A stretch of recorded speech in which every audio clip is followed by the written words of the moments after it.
Today the topic is principle of superposition. According to principle of superposition, when a number of charges are interacting,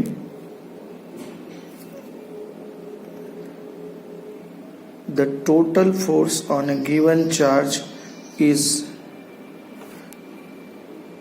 the vector sum of the forces exerted on it due to all other charges. The force between two charges is not affected by the presence of other charges. Consider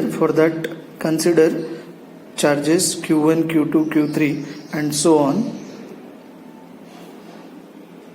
placed in vacuum at point whose position vectors are r1, r2 and r3 and so on respectively. According to the principle of superposition, the total force on charge q1 is given by, for that suppose this is a two-dimensional axis system, x-axis and y-axis. In that we have considered three charges.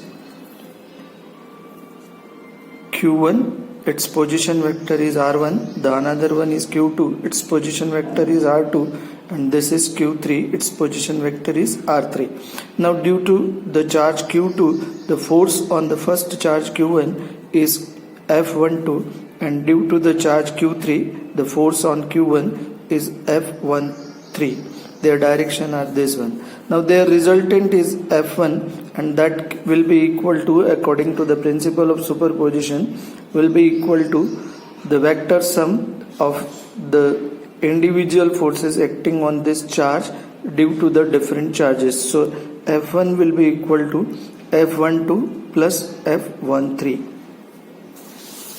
Then another phenomenon that is known as electrostatic induction, and according to the electrostatic induction is the phenomenon of temporary electrification of a conductor in which opposite charges appear at the closer end and similar charges appear at the further end in the presence of a nearby charged body.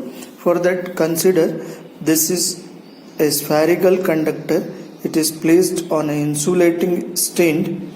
Then a charged body or a charged rod is brought near this uncharged sphere, and due to this induction, opposite charge develop on the closer end and same charge develop on the further end.